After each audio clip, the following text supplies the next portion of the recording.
Pronto, gente, mais uma vez, boa noite a todos. É um prazer dar bem-vindo aí às pessoas que pelo menos eu não me recordo ter vindo aqui, que vocês são sempre bem-vindos. Hoje a gente vai falar um pouco sobre o mormonismo, Rafael, né? Ele veio aí para apresentar este tema, a gente fica grato desde já. Então eu vou começar aqui com a oração, certo? E mais uma vez, bem-vindo a todos e uma boa noite. Senhor nosso Deus, nosso Pai, te agradecemos por tudo, obrigado por esse momento, obrigado pela vida de cada um que está aqui, que o Senhor possa nos edificar desta vez essa apresentação, que possamos sair daqui, Deus, com mais conhecimento e que teu nome seja glorificado, Senhor. Possamos, Deus, acima de tudo também praticar o amor, né? O amor em Cristo e anunciar aí sempre, de alguma forma, o teu evangelho, Pai. Em nome de Jesus, amém. Rafael, tá contigo, viu? Obrigado, Ed. Então, pessoal, boa noite. Eu sou Rafael, sou da UFAL, do Grace, né, do núcleo da ABC2 aqui em Maceió. Fico feliz de poder voltar aqui para apresentar mais uma vez, né, um tema de seita, mais uma vez, seita e heresia. Peço desculpa também pelo slide, que está muito amador, tá? Os últimos slides foram muito profissionais, mas eu espero que a minha caracterização de Elder aqui compense o slide. Vamos lá. É meio estranho também, só um comentáriozinho, essa conversamento. Apresentar assim, porque eu não estou vendo ninguém, né? Estou com a tela aqui aberta no slide, parece que está falando para ninguém, mas vamos lá. Hoje nosso tema é sobre os mormons, né? O mormonismo, como foi divulgado os mormons e o mormonismo e o cristianismo, né? E especificamente vamos tratar da Igreja de Jesus Cristo dos Santos dos Últimos Dias, né? Que são, por assim dizer, os mormons originais, porque há também outras ramificações, mas a gente não vai discutir aqui sobre isso.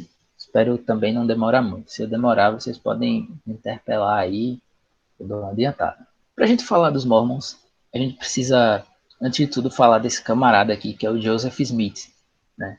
Na verdade, ele é o Joseph Smith Jr., né? Porque ele é filho de Joseph Smith com a Lucy Smith. Ele nasceu, né, em 23 de dezembro de 1805, quase no Natal, né? Nasceu na cidade de Sharon, né, no estado de Vermont, e os pais deles, né, há quem diga alguns relatos de que eles eram muito místicos e o pai dele vivia também querendo caçar tesouro, sabe? E, pois bem, né, depois de ter nascido, como eu botei em 1805, né, por volta de 1820, 1819, quando ele tinha cerca de 14 anos, eles se mudaram, né, saíram de Sharon e foram para Manchester, no estado de Nova York. E aconteceu que na primavera de 1820, né, Joseph Smith teve sua primeira visão, que eles dizem, né, que ele disse que foi a primeira visão, que nesse fato ocorreu que ele estava orando a Deus pedindo uma resposta, né, que ele queria saber qual era a igreja correta para ele se filiar. Nessa oração, Deus teria aparecido a ele, né? Deus o Pai e Jesus teriam aparecido a ele. Depois ele relata que Deus tem um corpo e tal, apareceu visivelmente, dizendo que não era para ele se filiar a nenhuma igreja porque todas estas estavam erradas. Todas elas estavam desviadas e as crenças dessas outras igrejas eram abominações. Pessoal, estou olhando para cá às vezes um pouquinho porque eu estou com texto aqui em outro computador, tá? Em 1820, depois dessa resposta, né? Em 1823, ele teve a segunda visão, onde um anjo chamado Moroni teria visitado o Smith na casa dele mesmo desta vez. Da primeira vez ele estava num bosque, orando, se não falha a memória, e foi quando aconteceu a primeira visão. E nessa segunda visão, o anjo Moroni apareceu para ele na casa dele, dizendo que num monte chamado Cumorah, que será ali nos arredores da cidade de Palmyra, eu acho que não sei se é essa a pronúncia correta, também no estado de Nova York, né? Havia placas de ouro falando sobre os antigos moradores do continente americano e sobre a plenitude do evangelho. E essa história eu vou aprofundar um pouquinho mais a seguir, quando a gente for falar do livro de Mormon, que é aquele que o Ed mostrou. E ele casou, né, com a Emma, em 1827, com a Emma Hale, acho que é assim que se fala. E essa mulher, ela ajudou bastante a ele, né? Ela, inclusive, subiu com ele, né, no monte, quando ele foi buscar essas placas, né? E daí, na verdade, ela ficou esperando e ele pegou e trouxe a placa. 800 mil, antes de a gente falar da fundação da igreja, a história do livro vou aprofundar depois, um fato curioso é que em 1828 ele tentou se filiar à igreja metodista. Só que aí ele foi negado, né? Eles não quiseram, né? Recusaram, porque alegaram que ele estava envolvido com necromancia, envolvido com fantasmas sangrentos e adivinhações. Já em 6 de abril de 1830, né, foi quando ele fundou a igreja, né? Que é a igreja naquela época era só chamada de Igreja de Cristo, né, que depois viria a ser chamada Igreja de Jesus Cristo dos Santos dos Últimos Dias. Foi fundada por ele e por mais 6 pessoas que acreditavam, né, na mesma, mais 5 pessoas no caso, ele mais 5, que acreditavam, que seguiam ele, e foi na cidade de Fayette, em Nova York. E devido a problemas, eles alegam perseguições, né, eles se mudaram para a cidade de Kirtland, em Ohio, depois para Independence, no Missouri, e depois para Nauvoo, não sei se é assim que se fala, no estado de Illinois, que é o estado onde fica Chicago, né? E foi aí, nesse ano no ano de 1844, nessa cidade de Nauvoo, que ele até concorreu à presidência dos Estados Unidos, mas aí ele também foi preso ali, porque ex-membros da igreja, né, que eles chamam de apóstatas, se levantaram contra ele e diz eles, né, falando calúnias e tal, e a população começou a se agitar, daí ele foi preso, mas logo em seguida ele foi libertado, depois de um grande alvoroço do pessoal da igreja, dos seus fiéis, mas depois voltou novamente a ser preso, e devido às confusões que aconteceram, no dia 27 de junho daquele mesmo ano, de 1844, uma multidão ensandecida invadiu o local onde ele estava preso e matou ele e o irmão dele, que é Irum, o irmão dele. Não sei se essa pronúncia é correta, mas Irum. Essa é a versão que eles dão, né? Mas há outras versões, né? Há gente que contesta que não foi bem desse jeito, mas essa é a versão oficial. Fazendo uma ressalva para falar aqui dos dados, né? De onde eu tirei esses dados. Toda essa apresentação, todas as informações que estão aqui nessa apresentação foram tiradas desse livro aqui, esse livro Desmascarando as Seitas, de Nathanael Rinaldi e Paulo Romero, né? Paulo Romero, muito conhecido por aquele livro Os Supercrentes. Ela acaba parecer velhinha, essa edição é de 2017, eles não atualizaram muitas coisas. E todas as outras informações foram tiradas do site oficial da própria igreja. Eu digo no site oficial porque realmente foi só no site oficial. Eu não busquei em outras fontes de internet. Ainda que eu visse alguma coisa, eu ia lá no site e procurava, porque no site deles tem tudo. Não é muito intuitivo o site, não é muito fácil de acessar. Mas quem tiver curiosidade, lá tem tudo. Tem todos os livros que eles creem, tem todas as informações. Claro, da forma que eles passam, né? Mas tem todas as informações lá. Só da fonte oficial. Essas informações são tiradas de fontes oficiais mesmo, garanto para vocês. E também nesse livro aqui, que fala dos mormons. Mas vamos lá. Antes de falar um pouquinho desses dados da igreja, né? Depois que ele morreu, quem o sucedeu foi Brigham Young.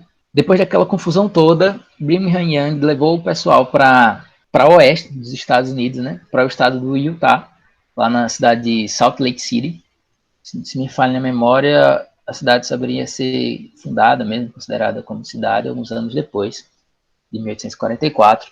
E até lá eles estão hoje. Até hoje, lá é a sede da igreja dos mormons.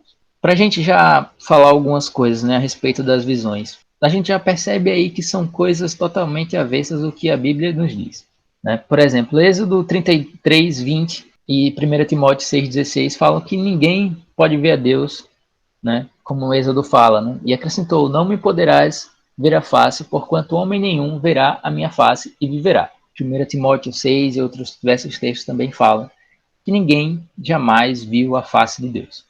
e ele alega que viu a face do próprio Deus, o Pai. É aquela história, né? Praticamente todas as seitas começam com essa história. Tem um profeta, tem um fundador que alega ter recebido uma revelação, uma visão de que era para fundar uma igreja, que esse era o caminho certo para a humanidade, que vai trazer a salvação. Enfim, se você vê uma história dessa, já desconfia, tá? Já desconfia que é seita, pelo menos uma igreja bastante herética. A igreja, né, hoje ela tem 16 milhões de membros no mundo. No Brasil, né, essa quantidade é de 1.439.030 membros, isso dados de julho de 2020. Ela é a quarta maior igreja em membros nos Estados Unidos.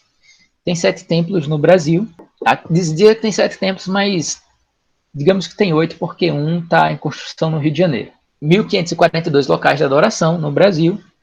São igrejas, enfim, aquelas que a gente costuma ver normalmente. 67 mil missionários de tempo integral. E vamos falar um pouquinho dos apóstolos e profetas, né, que é como eles se organizam. Esses templos aí, pessoal, depois mais à frente a gente vai ver um pouquinho. O templo é um lugar especial, tá? Diferente daquela igreja que a gente costuma ver em vários bairros daqui da nossa cidade, da sua cidade, provavelmente se você não é daqui de Maceió. Eu separei aqui um trecho sobre esses apóstolos e profetas, que é o que eles falam, como eles dirigem a igreja. Diz o seguinte, isso foi retirado lá do site também. Tem diversos sites, né? Tem o site da igreja e depois tem um site que tem acesso a perguntas, a devocionais e diversos materiais. Diz o seguinte: a Igreja de Jesus Cristo dos Santos dos Últimos Dias é organizada da mesma maneira que Cristo organizou sua igreja na época do Novo Testamento. É liderada por um profeta, que é o presidente da igreja. Ele tem ponto. Ele tem 2 conselheiros e esses 3 líderes formam a primeira presidência. A primeira presidência é auxiliada por 12 apóstolos, que são testemunhas especiais de Jesus Cristo em todo o mundo. Os líderes, chamados de setentas, auxiliam o quórum dos 12 apóstolos e servem em várias áreas pelo mundo. A congregação local é liderada por um bispo. A principal organização para mulheres na igreja é a Sociedade de Socorro, que foi fundada em 1842. Hoje, essa organização conta com mais de 5,5 milhões de mulheres com idade acima de 18 anos em 170 países. Eu vou minimizar esse slide aqui para mostrar para vocês que eles disponibilizam. Vocês estão vendo aí um PDF com a liderança da igreja, que foi o que a gente acabou de ver aqui. Ó. Primeira presidência, esses 3 camaradas aqui, esse é o presidente, o principal, os conselheiros, 12 apóstolos. Opa, passou demais, hein? Os 12 apóstolos. Depois tem essas 70 autoridades gerais. A presidência aqui embaixo dos 70. E as demais autoridades. Né? O presidente dos bispos aqui são os líderes locais. E os que comandam a escola dominical, as moças, a sociedade de socorro, que são as mulheres, né, os rapazes, primária, enfim. Essa é a forma que se estrutura a liderança da igreja. E esses homens aqui, eles não são apenas líderes que tomam as decisões burocráticas, administrativas da igreja, ou se reúnem para discutir assuntos teológicos, né? Eles são, né, apóstolos aqui e os profetas, eles são autoridade máxima, como diz a história. Eles são como se fossem um papa quando fala ex-cátedra. O que ele fala está valendo e se iguala à mensagem da Bíblia, à mensagem do livro de Mórmon. O que ele falou está valendo como uma decisão revelada. É isso que eles falam, eles sempre alegam. Quando se fala alguma coisa, se diz que ele teve uma revelação, e aí eles mudam até os livros dele, por isso que as obras dele sempre ficam em constante confusão. Livro de Mórmon. Antes de falar do livro de Mórmon, vou ler aqui mais uma parte do que eles demonstram ser a crença deles, tá? É mais um trecho aqui um pouquinho longo, mas que foi retirado das fontes oficiais dele. Alguns trechos aqui do que eu falar, vou ver se eu lembro de dizer. Alguns foram retirados do site, de informações que eles põem lá. Outros foram que através do site eu tive acesso ao livro de Mormon, a regra de fé deles, doutrina e conveniências, que são escrituras, né, que equivalem estão em pé de igualdade com a Bíblia, né, para não dizer superior, como alguns deles já professaram algumas vezes. As crenças deles, né, o que é que eles dizem? Os santos dos últimos dias acreditam em Deus como um ser pessoal e amoroso, nosso Pai Celestial. Já que Ele é o Pai de nosso espírito, todas as pessoas são seus filhos, e por isso todos somos irmãos e irmãs. Ele enviou seu Filho Jesus Cristo para redimir a humanidade de seus pecados. Os membros da Igreja tentam moldar sua vida pelos ensinamentos do Salvador. Todas as pessoas têm direito de receber revelação pessoal. Deus chamou novos apóstolos e profetas, e em nossos dias, por meio dos quais revela sua palavra, como fazia em tempos antigos. Assim, Deus ainda se comunica com a humanidade. Os Mormons creem na Bíblia Sagrada, tanto no Velho Testamento quanto no Novo Testamento. Além dela, usam outras escrituras, inclusive o Livro de Mormon, que serve como outra testemunha do ministério de Cristo e sua divindade.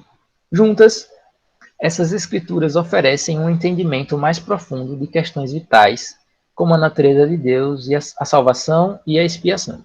Em outros momentos, eles declaram que eles acreditam na Trindade. No caso, eles não usam a palavra Trindade, mas acreditam no Pai, no Filho, no Espírito Santo. E aí, quando a gente vê isso superficialmente, parece que são uma igreja cristã, né? Superficialmente, né? Quando a gente chega da metade dessa fala aqui do final, a gente já vê que não dá. Antes da metade.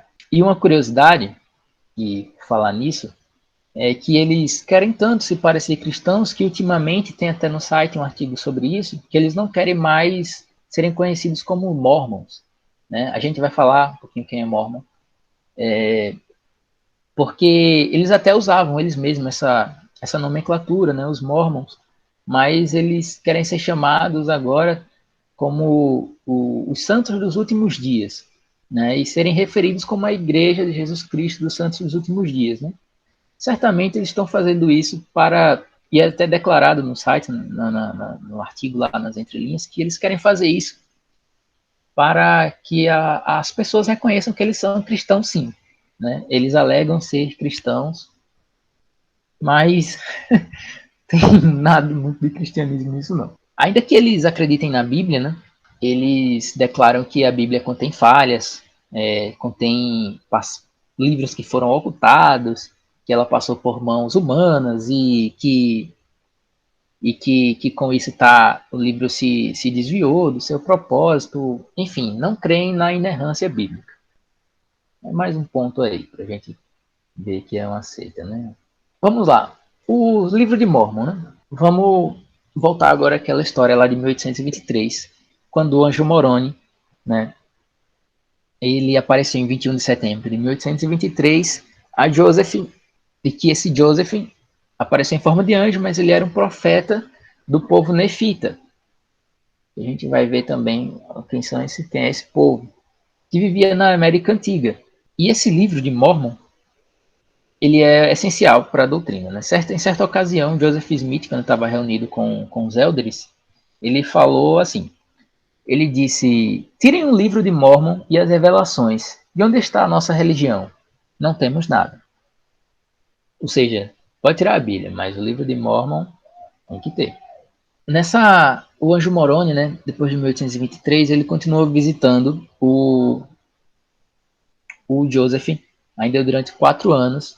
Né, dizem que no dia 22 de setembro de cada ano ele aparecia e sempre trazia, né, essas revelações para o Joseph. O anjo Moroni 23 ele falou, né, como eu já disse, das placas que de ouro que estavam escondidas ali naquele Monte Cumorah, que foi deixada ali, e designou Joseph, né, mostrou o local a ele, e designou a ele que ele retirasse as placas de ouro dali, que estavam com essas escrituras, para espalhar essa mensagem verdadeira mundo afora. Interessante que essas placas elas estavam estariam, né, num idioma totalmente desconhecido, né, que o próprio Joseph disse que seria o idioma egípcio reformado, né? Segundo ele, eram hieróglifos e ninguém sabia essa língua, né?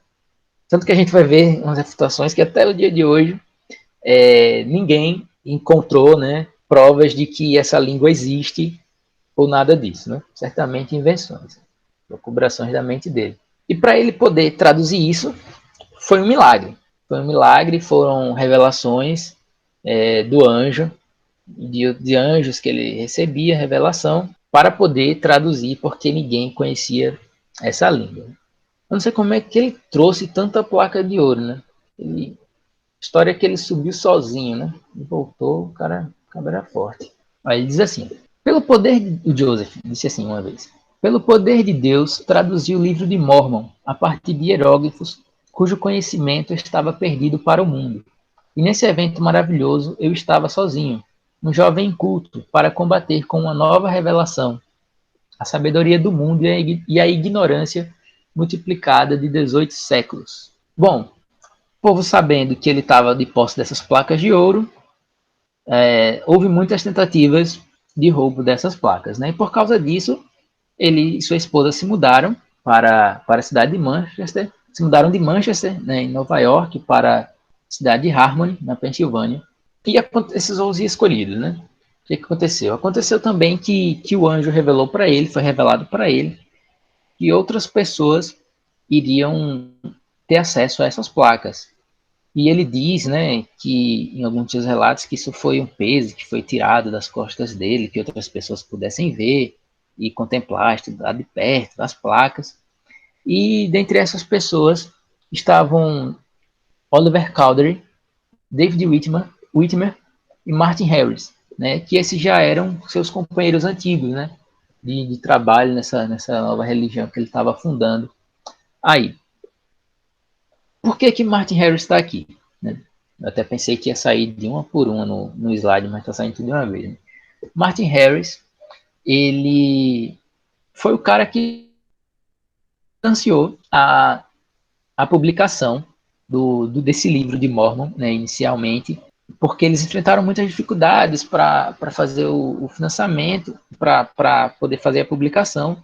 E daí Martin Harris, ele hipotecou a sua fazenda lá numa gráfica, que a gente hoje chama de gráfica, né, para que essas cópias fossem tiradas. E depois ele chegou até a vender, né, 151 acres de sua propriedade para poder financiar essa publicação. E o Joseph Smith, né, que não era bobo, né, recebeu uma revelação de Deus dizendo para ele falar para o Martin Harris que ele não se apegasse às suas propriedades, que ele não se apegasse, né, aos bens materiais, porque ele estava, como é que ele diz aqui, deixa eu ver se tem aqui anotada a palavra exata, ele estava, né, enfim, financiando a publicação da obra de Deus, né, então não era para ele se apegar aos bens, era para ele doar mesmo.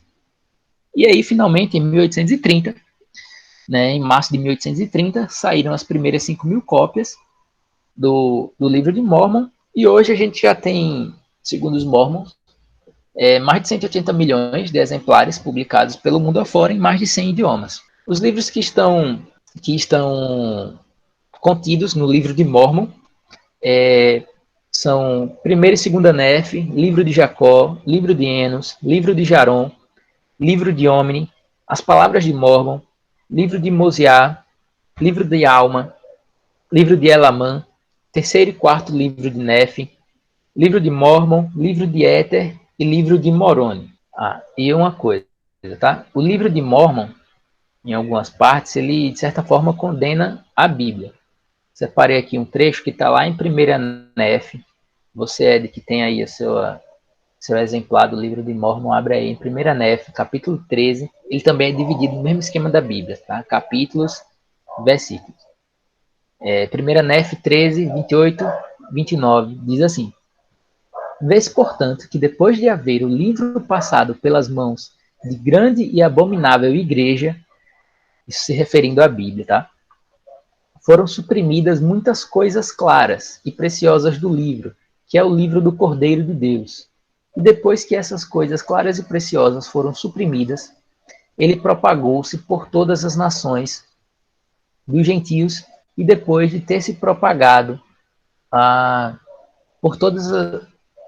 Não, peraí, eu pulei uma linha. Por todas as nações dos gentios. Sim, mesmo do outro lado das muitas águas que viste com os gentios que saíram do cativeiro, vês que, por causa das muitas coisas claras e preciosas que foram suprimidas do livro, que eram claras ao entendimento dos filhos dos homens, segundo a clareza que existe no Cordeiro de Deus, por causa dessas coisas que foram suprimidas do Evangelho do Cordeiro, um grande número tropeça, sim, de tal maneira que Satanás tem grande poder sobre eles.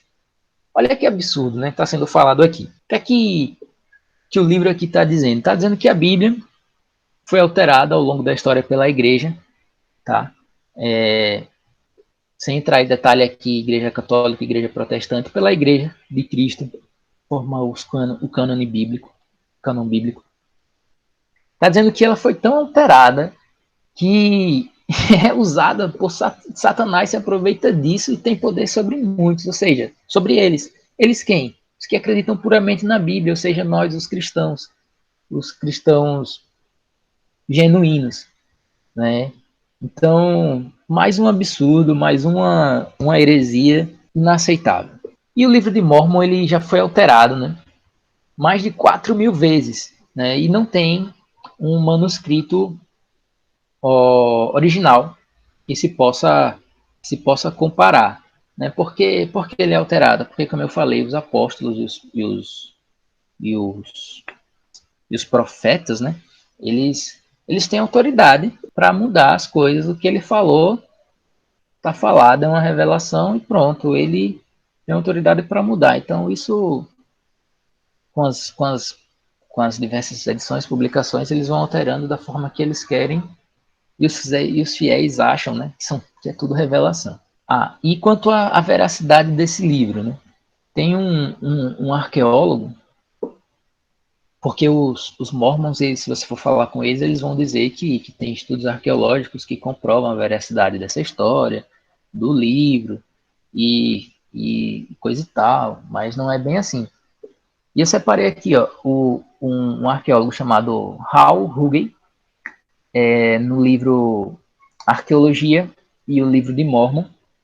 Esse livro só foi publicado em inglês. Ele cita alguns contrapontos a essa fala dos Mormons da veracidade do livro. Eu separei alguns aqui. Ele diz, por exemplo, que nenhum nome do livro de Mórmon foi encontrado em inscrições do Novo Mundo. Nenhuma cidade que o livro de Mórmon cita foi encontrada. Nenhuma inscrição genuína em hebraico foi encontrada.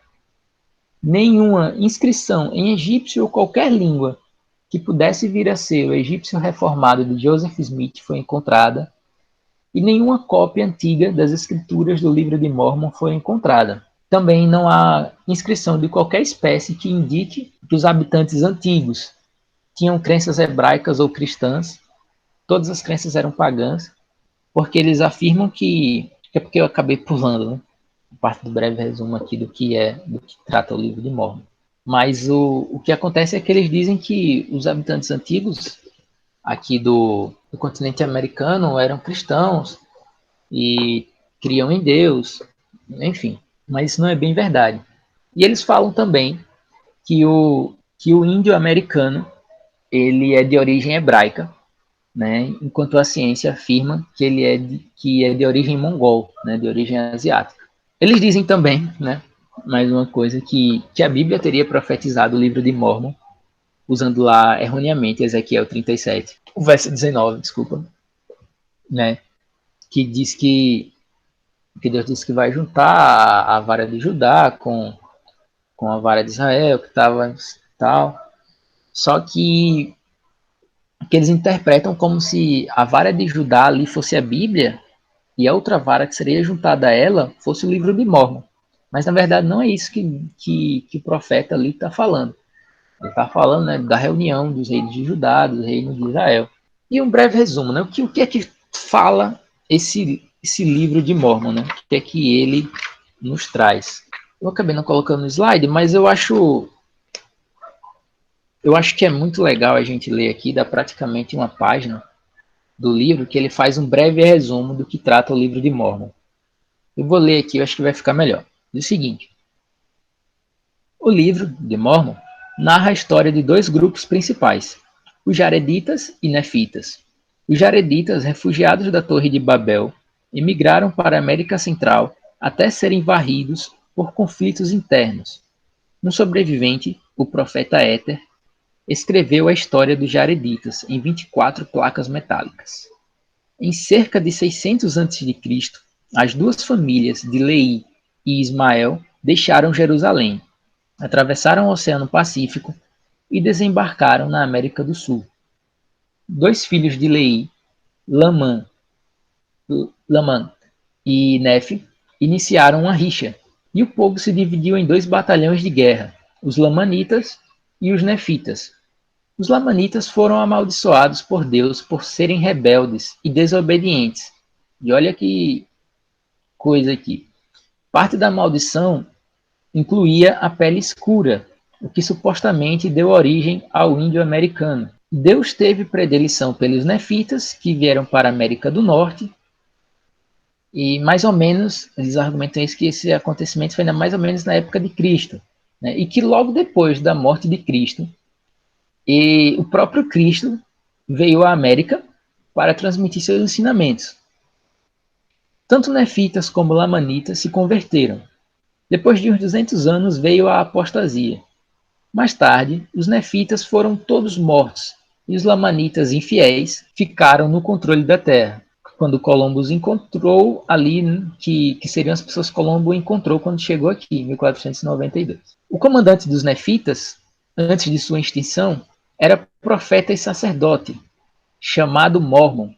Então, Mormon é esse camarada aqui. Ele era o comandante dos nefitas, né, que era o povo a que Deus teve, que Deus preferiu, né? Deus teve a predileção ao povo nefita ao invés do povo lamanita. E Mormon era profeta e sacerdote, comandante dos nefitas. E foi ele, Mormon, quem escreveu a maior parte da história de seu povo em placas de ouro. E Moroni as escondeu no Monte Cumora. Cerca de 1400 anos mais tarde, Moroni apareceu a Joseph na forma de um anjo e revelou a ele o lugar em que estavam enterrados. Então essa é um breve resumo do que trata da história, né, digamos assim, da criação do livro de Mórmon, desses povos, né? Mormon era o profeta sacerdote, comandante, que escreveu as placas de ouro, e Moroni foi quem as escondeu. Né? Moroni, o anjo. Né? Em alguns momentos eles se referem a Moroni como um profeta, a gente vai pesquisar um pouquinho sobre eles, mas Moroni como anjo também. Né? Então, certamente eles creem que Moroni é profeta e anjo. Antes de falar desses outros dois livros, eles têm outros escritos também, tá? Mas esses outros dois livros são importantes.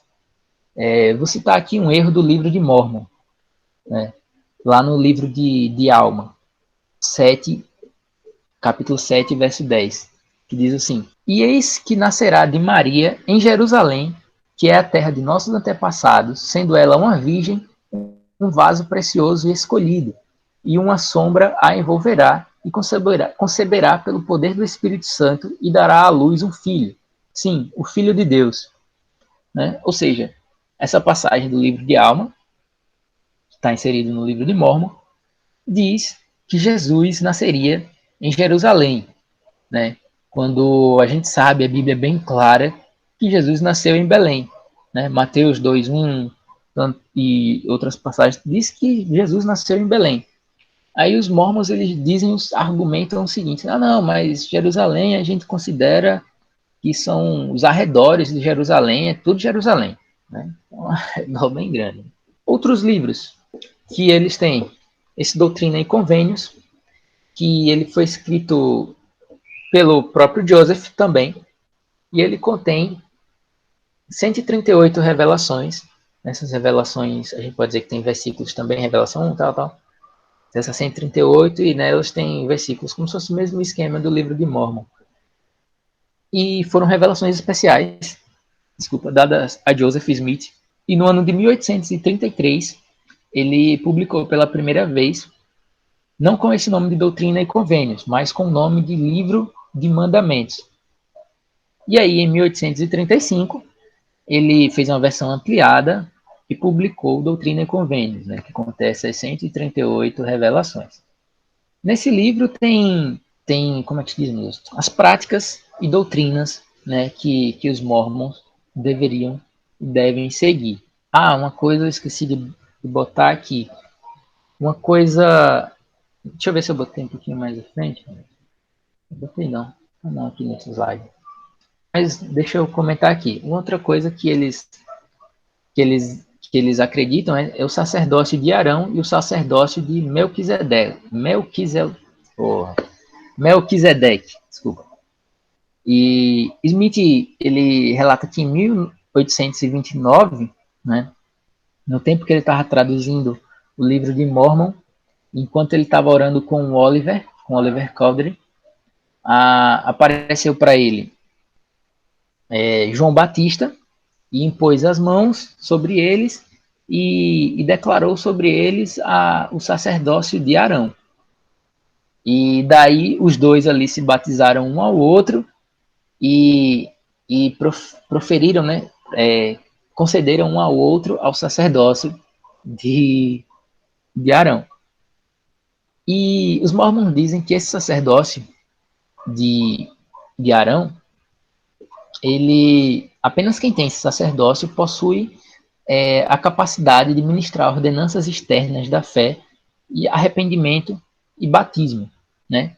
Porém, a gente sabe, né, que a Bíblia não reconhece esse tal sacerdócio de Arão, né? Inclusive, a gente vê ali no Velho Testamento, em Números 3, por exemplo, que só a linhagem de Arão era que tinha, assessorada ali pela tribo de Levi, era quem tinha esse poder, esse sacerdócio de verdade, né? E outro absurdo é que a gente sabe também que esse sacerdócio ele foi abolido, foi substituído, né, pelo sacrifício cabal e perene de Cristo. Deixa eu ver se eu não pulei. É isso aí mesmo. Pronto.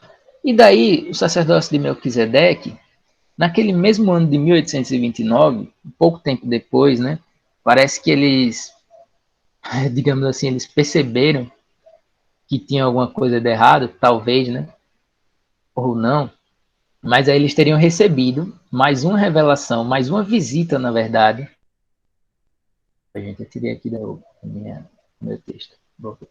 Eles tinham recebido, dessa vez, a visita de João, Tiago e Pedro, que tinham aparecido a eles, pessoas também, e concederam a ele essa unção, esse sacerdócio de Melquisedeque. E os mormons afirmam que só quem tem essa unção é que tem autoridade para conduzir a igreja e pregar em todas as partes do mundo. Ou seja, é mais um absurdo, né? A gente sabe que o único que tem, é só a gente ler ali Hebreus final 6, começo do capítulo 7. Só quem tem essa unção, esse sacerdócio de Melquisedeque é Cristo. Da linhagem de Melquisedeque é Cristo, né? Cristo é completo, é rei, é profeta, é sacerdote. Então, quando alguém se diz que tem um sacerdócio de Melquisedeque, ele está se equiparando a Cristo, né? É mais uma heresia. Inclusive, a gente vai ver um pouquinho à frente, eles creem nessa história também, de que o homem pode alcançar a deidade, enfim. Pérola de Valor é um outro livro sagrado para eles, mais uma escritura, né? E seria a terceira revelação extra bíblica do cânon dos Mormons.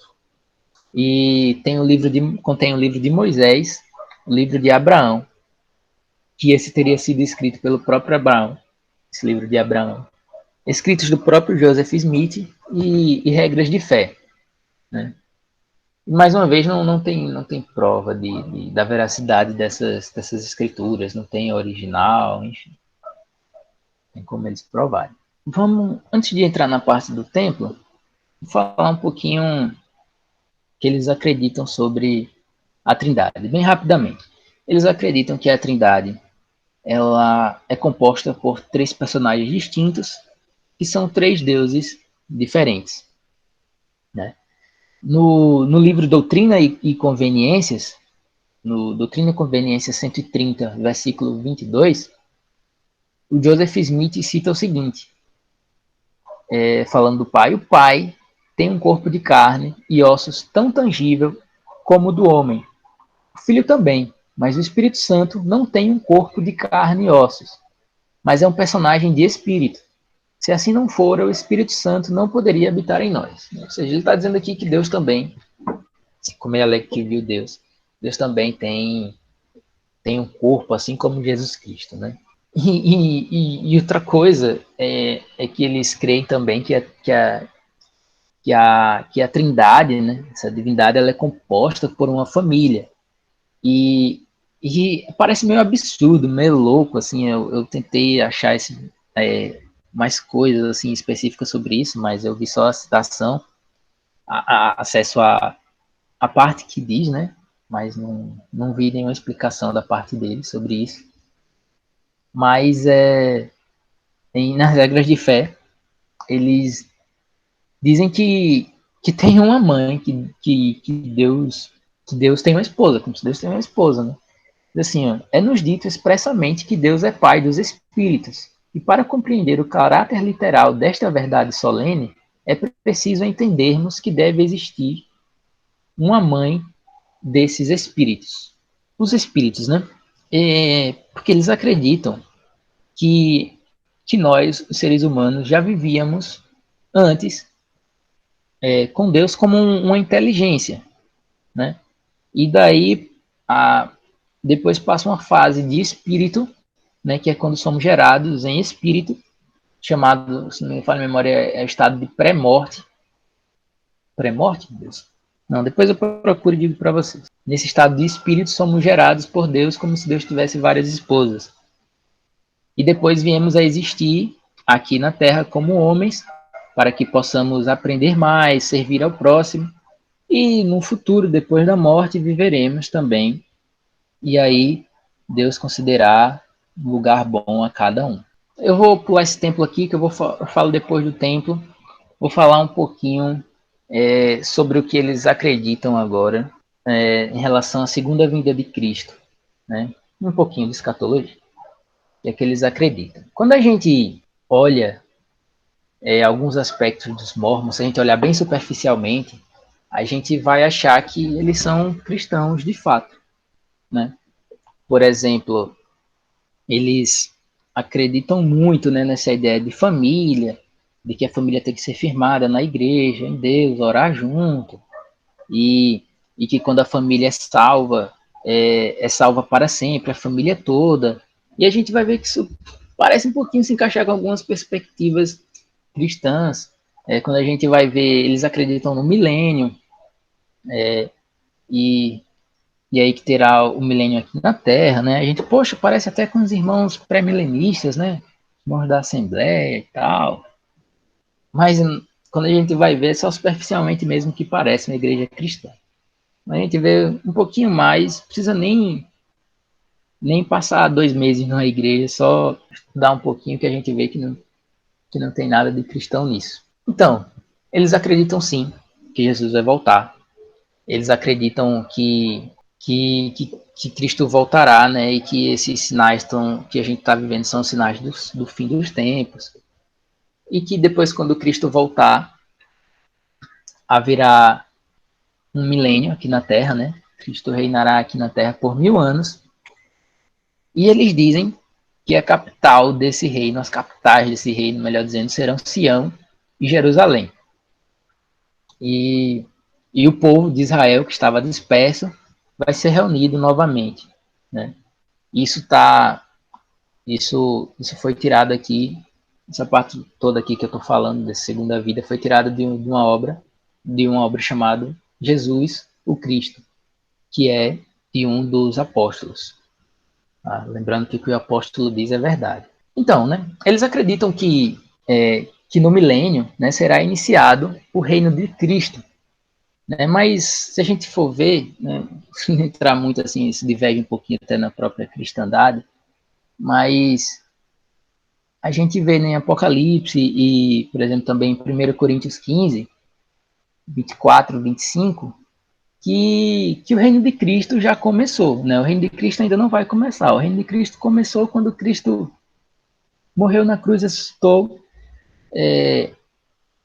tomou para si, né, o livro, desatou os selos e está reinando, né? E reinará e devolverá o reino ao Pai quando ele voltar, né? E por estrado dos seus pés todos os seus inimigos, né? Tendo como esse inimigo principal a morte.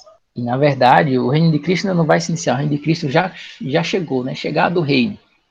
Né? O reino de Cristo já iniciou. E esse milênio eles acreditam que será uma perfeita teocracia, e daí, essa parte aqui eu retirei do próprio texto, diz o seguinte, no milênio, o que vai acontecer. A parte mais iníqua da raça terá sido destruída, e durante aquele período, Satanás será amarrado para que não mais engane as nações, até que os 1000 anos se acabem, enquanto os justos partilharão com Cristo um governo e domínio de justiça. Os mortos justos terão saído das sepulturas, enquanto os iníquos permanecerão sem ressuscitar, até que os 1000 anos tenham passado. Gente, assim, em alguns momentos que eu estiver falando, vai parecer que pode parecer, né, que eu estou sendo contraditório. Mas é porque eles próprios são contraditórios, tá? Quando a gente estuda, se aprofunda um pouquinho, a gente já percebe que enquanto numa escritura diz uma coisa, já veio um apóstolo, um profeta e disse outra coisa, e aquilo é tomado como verdade, e aí eles sempre vão renovando essas crenças, tá? Claro que as escrituras são basilar, mas se o apóstolo diz uma coisa, já muda. Então, esse milênio, né, ele precederia o fim do mundo, né, a grande tribulação, digamos assim.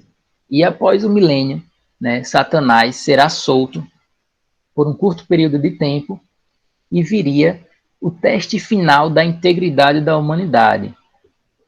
Em uma revelação em 1831, Jesus teria dito, né, para Joseph: pois o grande milênio do qual falei pela boca de meus servos virá, pois Satanás está amarrado, e quando for libertado, reinará apenas por pouco tempo, e então virá o fim da terra. E aquele que viver em retidão será transformado num piscar de olhos, e a terra passará como se por fogo, e os iníquos irão para o fogo inextinguível. E seu fim, homem algum na terra sabe, nem nunca saberá, até que compareçam perante mim em julgamento. Escutai essas palavras: eis que sou eu, Jesus Cristo, o Salvador do mundo. Entesourai estas coisas em vosso coração, e que as verdades solenes da eternidade repousem em vossa mente. Segundo eles, essas aqui são palavras de Jesus. E daí, após esses 1000 anos, né, que tiver esse reino, e aí virá o julgamento final. E enquanto Cristo está reinando nesses 1000 anos com os justos, né, onde ficam os homens maus, os iníquos, né? Eles estão no inferno, nesse período de 1000 anos. Só que eles dizem que o inferno não é um lugar real, assim como a gente tem fogo, enxofre, um lago de fogo, de enxofre, não é isso. O inferno seria muito mais um estado de consciência em que a pessoa é atormentada porque pela dor, né, pela decepção, porque sabe que fez uma escolha má. Só que, mais uma heresia, né, é que eles acreditam que nesse tempo que, que, que, que do milênio, né, que Cristo está reinando no seu reino celestial, as pessoas que estão no inferno ouvirão o evangelho. O próprio Cristo e os justos irão no inferno pregar para, para, para aqueles iníquos que estão ali, e eles terão uma segunda chance, já no inferno. Eles terão uma segunda chance de aceitar. Ora, é muito fácil, né? É muito fácil. Você está no inferno, você viu ali o que você tá passando, e aí vem Jesus, o próprio Cristo, e prega para você, você não vai aceitar? É mais uma heresia, uma coisa que a Bíblia não tem margem alguma na Bíblia. E infelizmente eu já ouvi coisas, ideias bem semelhantes mesmo a essa, de que Jesus foi ao inferno, de que Jesus vai pregar, pode resgatar almas, por gente que frequenta a igreja cristã genuína, e mas não tem muito conhecimento, e às vezes ouve uma coisa aqui, ouve uma coisa ali, se deixa levar, né? E por isso é tão importante nós, né, como cristãos, né, já visto que também somos o grupo de apologética, claro que a gente na universidade é bombardeado por muitas outras coisas, mas Satanás também se usa muito dessas seitas para arrebanhar muitos cristãos, né? E é uma coisa que acontece, às vezes a gente acha que é pouco, mas vai entrando e Satanás vai tomando. E o pior de tudo é que muitas vezes as pessoas, como eu falei, dentro das igrejas genuínas, acabam acreditando em, em ideias, doutrinas falsas que não têm base bíblica alguma. Isso é terrível. Dito isso, a gente precisa falar que eles separam o céu em três partes. Eles são universalistas, tá? Eles acreditam que Deus é tão bom, é tão misericordioso, que ninguém ficará condenado para sempre, né? Lembrando que esse inferno é só pelo período de 1000 anos.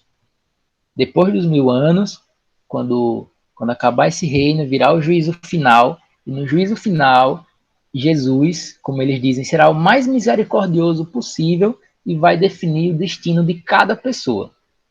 E aí entram os três reinos: o reino celestial, o reino terrestrial e o reino celestial. A gente pode dizer o reino celeste, o reino terrestre e o reino teleste. Né? Uma palavra meio estranha, terrestrial, celestial, mas eles falam assim mesmo, tá? E o que é que acontece? Nesse juízo final, ninguém será condenado, nem mesmo aqueles que, que não aceitaram a Cristo.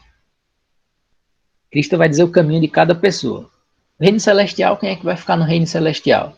Aqueles que foram bons, que foram justos, que aceitaram a Jesus em vida, não depois da morte, né? Como eu falei, eles acreditam que depois da morte se aceita Jesus também.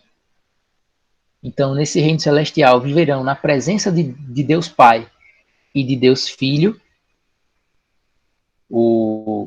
todos aqueles justos que seguiram corretamente os ensinamentos, né, do Evangelho e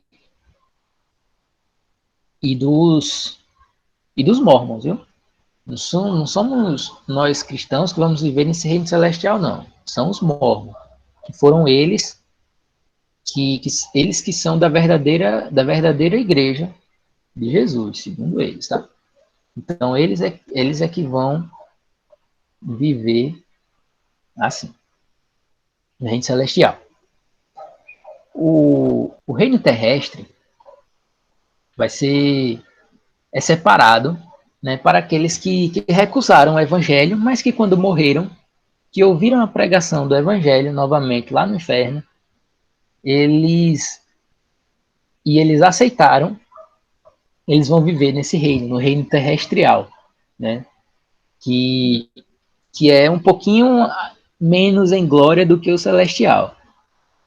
Lá, o ruim, né, é que lá eles só vão receber a visita do filho, né? No reino terrestre, o pai não visita, só o filho. No reino celestial é que tem o pai e o filho. Mas aí, e aí vem o outro reino, que é o reino celestial, né? Que é o mais pobrinho, né? O pior reino, o menor reino em glória. E esse é o lugar dos que não receberam o evangelho, nem na carne, nem no mundo espiritual, né? E estes ficarão sofrendo no inferno enquanto durar o milênio. Depois é dito, né, isso lá em Doutrinas e Conveniências 76, tá?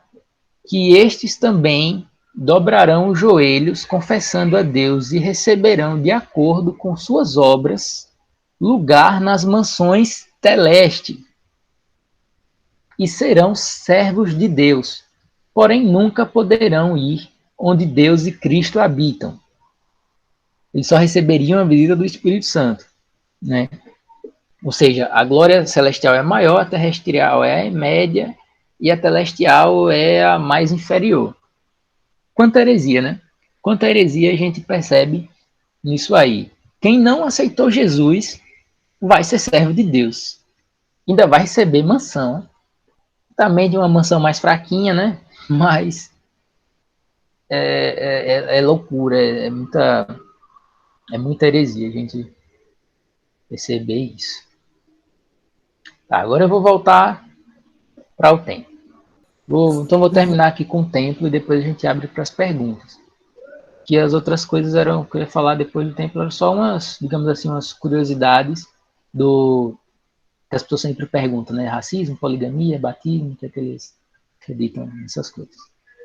Assim, falando do templo, eu vou ter que falar disso mesmo. O templo, o que é o templo? O templo, ele é um lugar todo especial. É um lugar diferente, não é apenas uma igreja qualquer. É um lugar suntuoso, construção, vou mostrar umas fotos já aqui, muito bonitas, né? E é um lugar onde eles consideram que eles têm plena comunhão com Deus, digamos assim. Esse é o lugar especial para eles.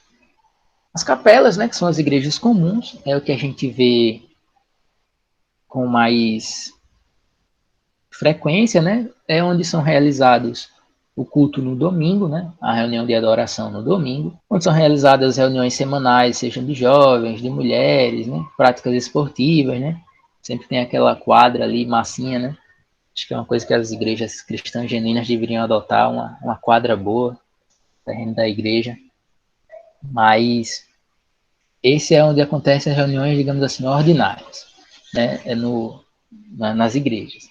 Já o templo, que são lugares especiais que não tem em todos os estados, em todas as cidades, apenas em alguns locais, né, algumas regiões, né, dependendo de acordo com a necessidade, eles constroem os templos. No templo, né, esse que é um lugar de adoração que eles chamam separado do mundo, né, são feitas cerimônias sagradas, como casamento e batismo, e a isso eles chamam de ordenanças, né? Essas cerimônias sagradas. Essas cerimônias sagradas é como se fossem uns sacramentos, né? Dizem batismo e casamento, né? Se bem que cristão só considera sacramento, batismo e ceia, diferente da igreja católica, mas é como se fossem sacramentos, tá?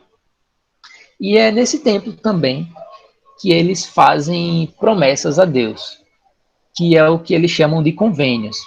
Tá? É quando você faz isso nessa sala de instrução, que é um local todo preparado, um local todo. Eu vou mostrar a foto. Esse aqui tava melhor, né? Mas é um local todo preparado para receber para você fazer esses convênios com Deus, essas promessas a Deus. O casamento é feito na sala de selamento, né? é onde tem como se fosse um púlpito no meio, e o casal ele põe as mãos sobre esse púlpito, e ali é selado o casamento, não só para esta vida, mas para a eternidade, tá?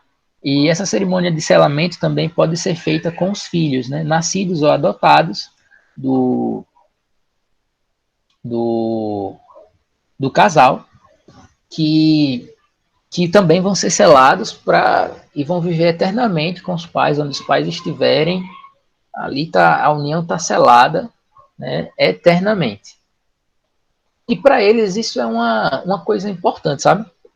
Por isso que eles falam muito dessa questão de família, porque para eles a família é eterna, tá?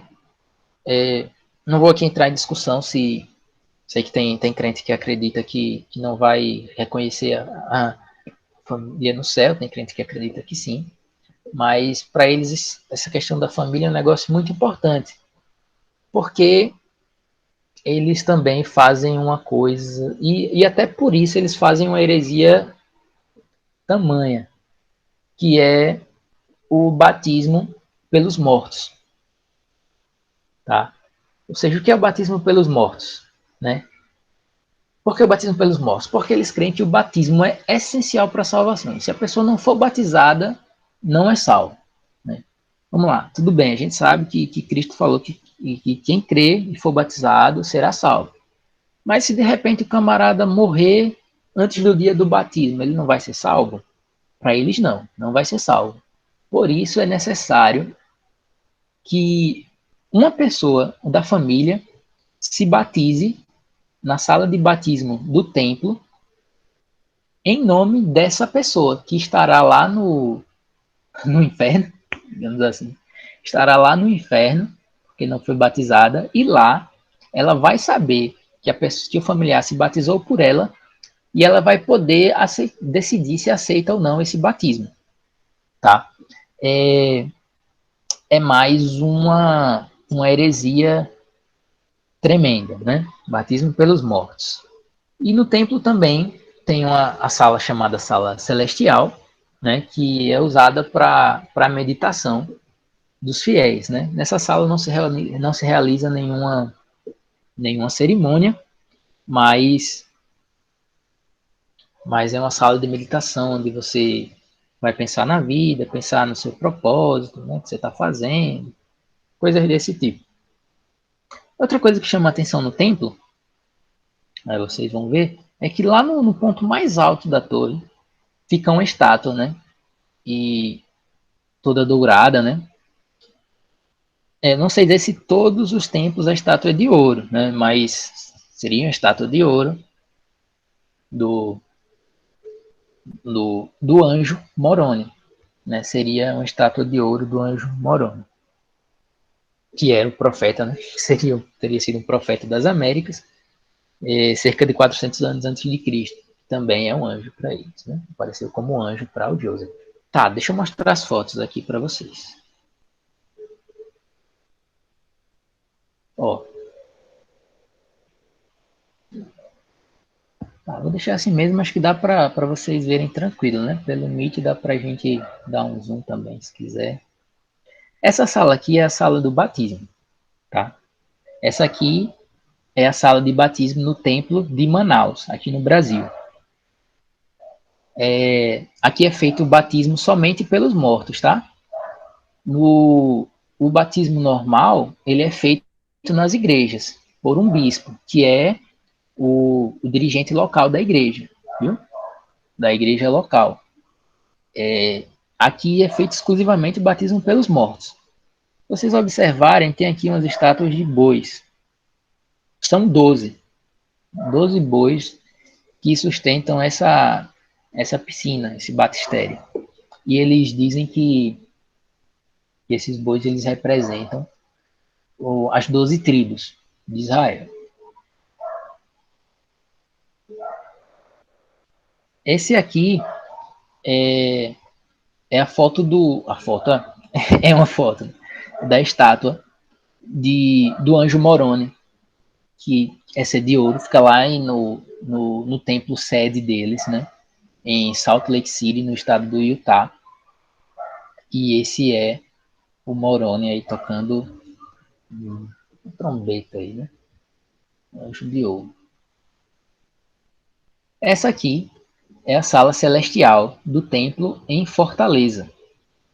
Essa é a sala celestial, né, que eles usam para meditar. Não tem nenhuma cerimônia aqui.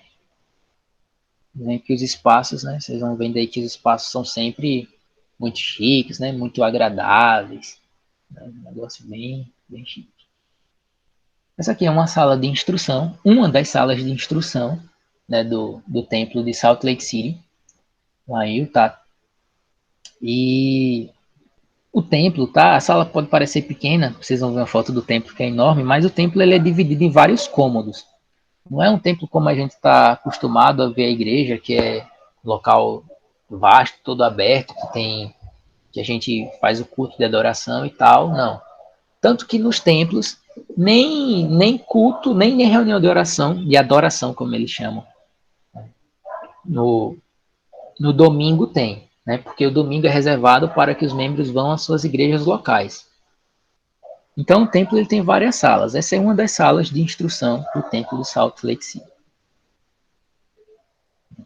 onde os membros firmam os convênios. Essa aqui é uma sala de selamento no templo lá em Paris, na França. Ó, aqui, vou chamar isso de púlpito, né? Mas aqui, ó, aqui é feito o selamento, os noivos se ajoelham aqui, põem as mãos aqui em cima, e essa união é selada por toda a eternidade. É sempre uma coisa muito luxuosa, né? Essa aqui é uma foto externa do templo mormon mais próximo que a gente tem daqui de Maceió, que fica em Recife. Foto externa. Vocês veem aqui em cima. Tem o Moroni, tá? Dourado lá. E este aqui é o templo, o icônico templo de Salt Lake City. Aqui tá o Moroni. Não sei se vocês conseguem ter dimensão aí, mas é muito grande. Esse templo é muito alto, muito suntuoso, ó. Aqui embaixo, onde eu estou com o mouse, dá para vocês verem o mouse aí também, né? São pessoas, né? Ó, aqui é a porta de entrada, de uma das entradas. Não, perdão, uma das portas de entrada aqui, nessa parte. Então dá para a gente ver que é muito grande, né? Ó, o cursor do mouse é do tamanho de uma pessoa, ó. Se a gente põe aqui perto, é gigante. Aquele era o mais famoso. Esse aqui é o templo em São Paulo, tá? O primeiro templo do Brasil, foi construído em 1978. E a história desse templo ele traz umas controvérsias, porque os mormons eles são acusados de serem racistas, né, e tal. E daí eles continuavam falando que a pele negra, a pele escura, os africanos, eles teriam sofrido uma maldição por Deus, porque havia seres celestiais, né, que não lutaram valentemente, bravamente ao lado de Deus. E eles foram mandados para a Terra, e assim, um dos castigos seria a pele escura, né? E eles continuaram com esse ensinamento por cerca de 140 anos. Daí, quando esse templo aqui foi construído, houveram várias pressões aqui no Brasil para que, por conta dessa questão racista, né? De que os negros eram amaldiçoados por Deus, e como é que os negros iam entrar no templo, né? Se eles não poderiam, sendo que eles ajudaram a construir o templo, né? Então, os mormons eles têm esse histórico racista, né? Eu não posso dizer que hoje os mormons de hoje são racistas, mas eles, como a gente viu, né? Até os índios americanos, os lamanitas, que eles dizem que foi o povo que não escolheu a Deus, e um dos castigos foi a pele mais escura, né? Então tem esse histórico racista todo aí sobre os mormons. Só que, assim, oficialmente, o apóstolo da época, o presidente, de 78, disse que teve uma revelação de que de que essa doutrina dos africanos serem amaldiçoados, dos negros serem amaldiçoados, estava errada, né? Que Deus revelou a ele que não era bem assim, e eles modificaram. Só que na verdade, eu não sei dizer, ninguém sabe dizer ao certo, né? Eles alegam uma coisa, mas o certo é que houveram muitas pressões aqui no Brasil acerca dessa questão racista. Então tem um papel importante aí se a gente for pensar esse templo de São Paulo. Pronto, é isso aí, pessoal. Acho que já mostrei todas as fotos. Demorei muito, eu vou parar por aqui.